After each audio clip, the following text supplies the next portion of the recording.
dauntless.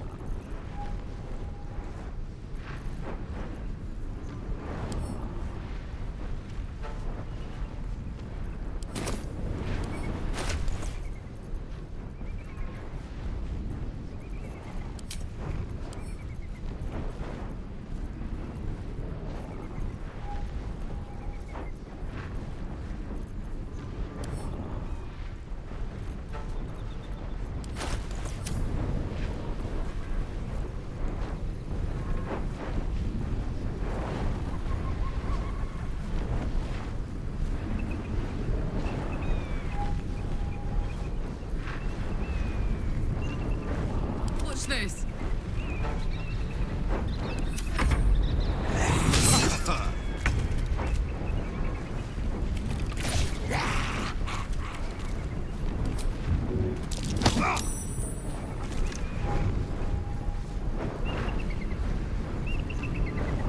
Can't give up.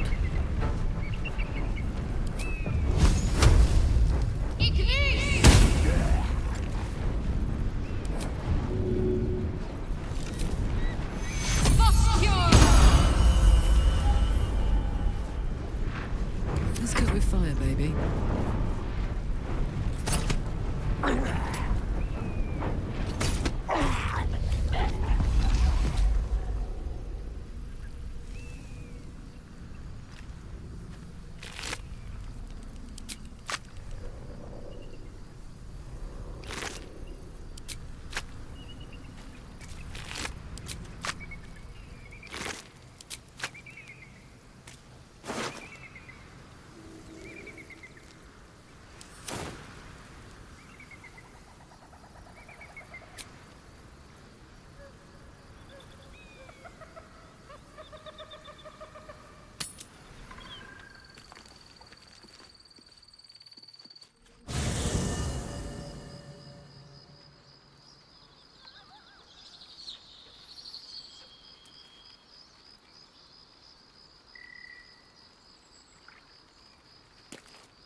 Sure, why not? Fate spins along as it should. Dost thou require a new ally? Or mayhaps a resurrection instead?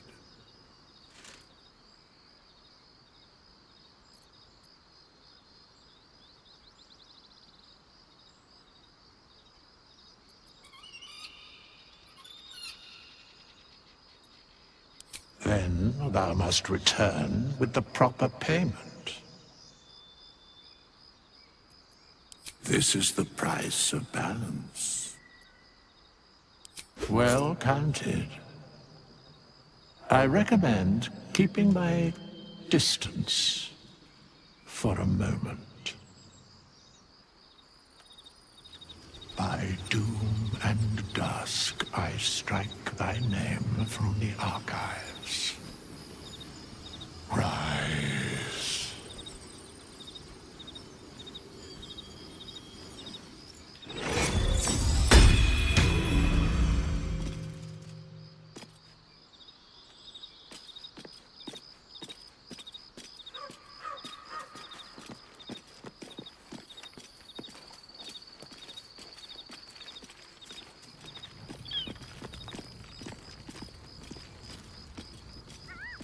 My condition likes being ignored as little as I do. I must consume another artifact. And soon.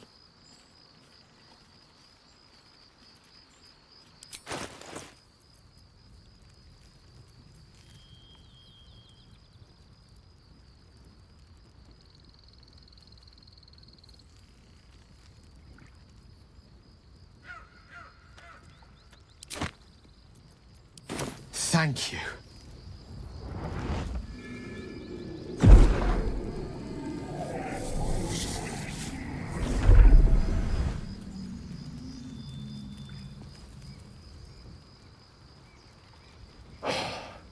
Good gods. It hardly has any effect. Oh, Mystra, have mercy on us all. Listen, I need to speak to you, to all of you. It would be unconscionable of me to remain silent.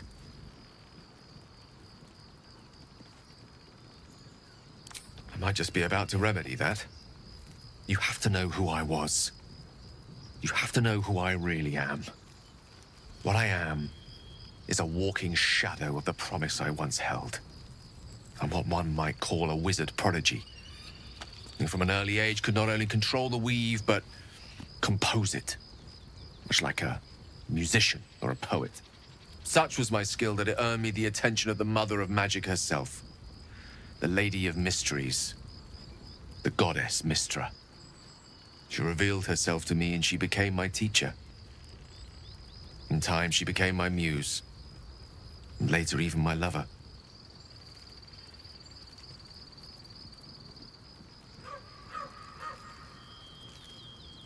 Oh, yes.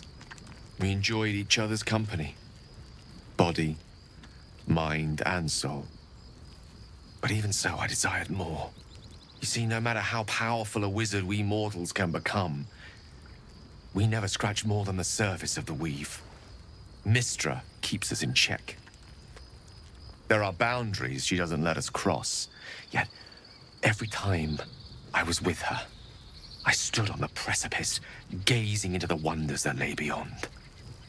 I sought to cross her boundaries. I tried to convince her. I pouted. I pleaded. Swore my ambition was only to serve her better.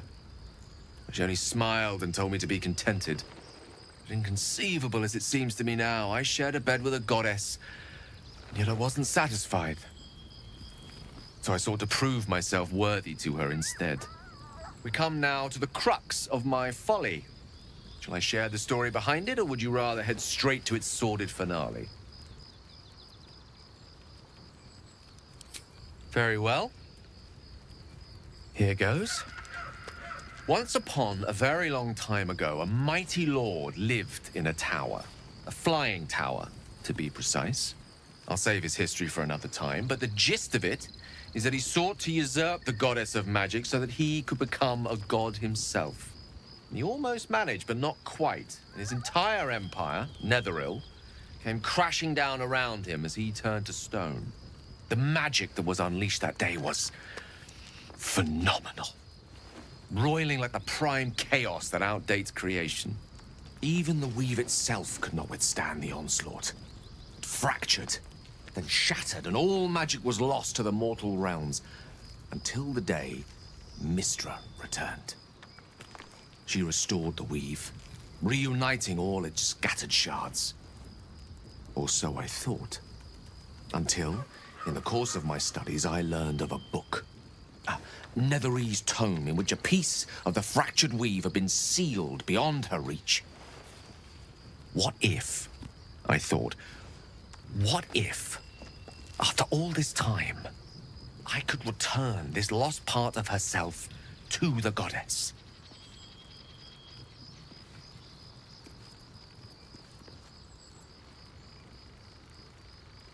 You know me. My gestures can never be grand enough. I was certain that this deed of raw power, draped in romance, would convince Mystra to take me by the hand and welcome me into her hitherto forbidden domains. I was mistaken. I obtained the fabled book and took it into my study.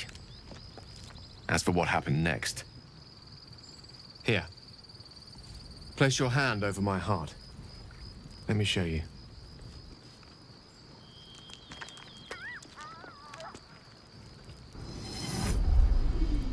You feel the tadpole quiver as you realize Gale is letting you in, into the dark. You see through Gale's eyes, staring down the corridors of a dread memory. A book, bound, and suddenly opened. Inside there are no pages, only a swirling mass of blackest weave that pounces. Its teeth, its claws, it's unstoppable as it digs through and becomes part of you. And gods, is it ever hungry.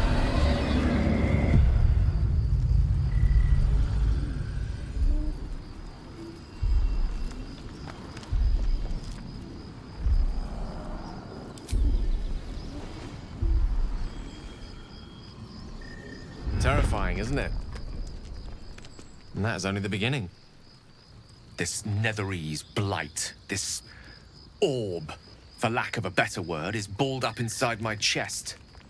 And it needs to be fed. As long as I absorb traces of the weave from potent enough sources, it remains quiet. Were it ever to fully destabilize, however,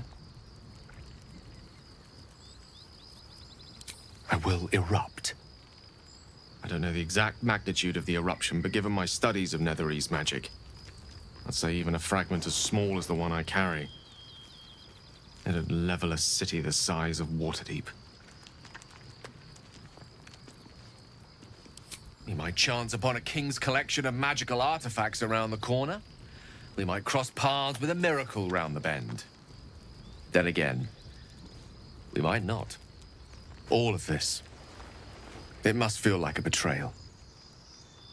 Say the word, and we'll part ways.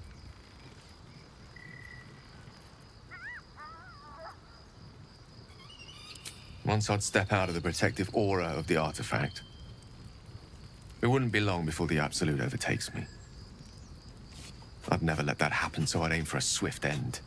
I would consume some midnight tears and venture as deep into the Underdark as I possibly could, till they cloud my eyes forever. With a bit of luck, I'd manage to make it to a mind-flayer colony, so that when the orb erupts, one loud, last song of vengeance would reverberate through the dark. Wouldn't be a heroic end, but coarsely poetic enough in its justice.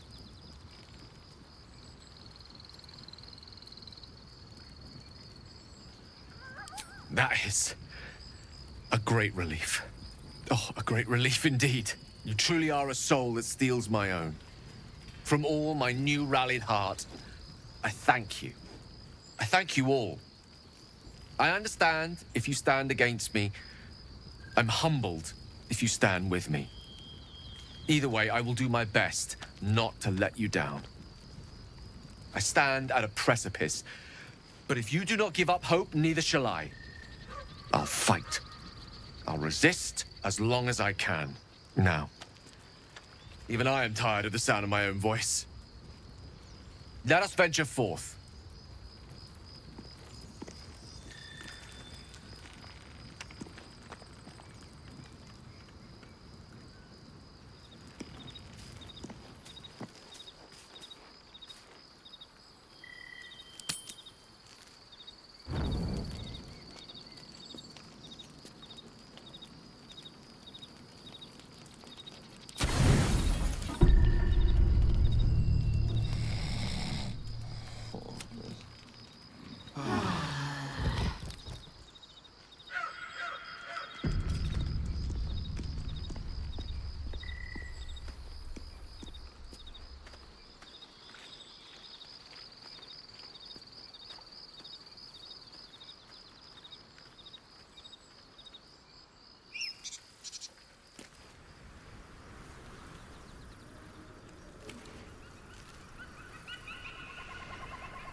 And I'm off. Just a peek.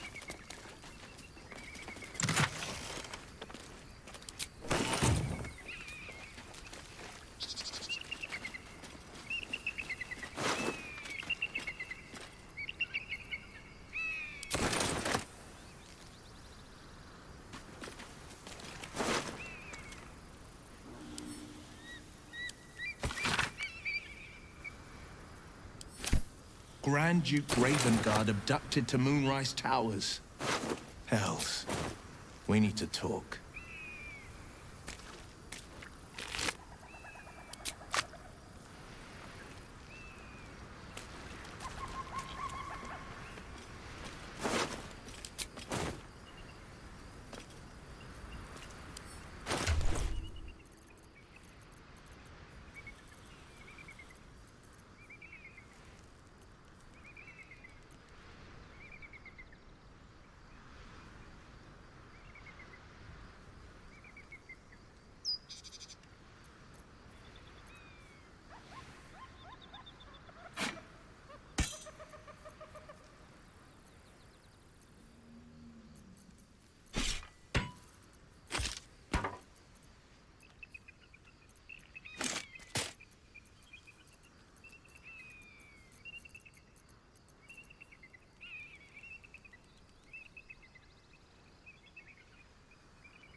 Walk in the way of dawn, for Lathander cannot protect you where the light doth not reach.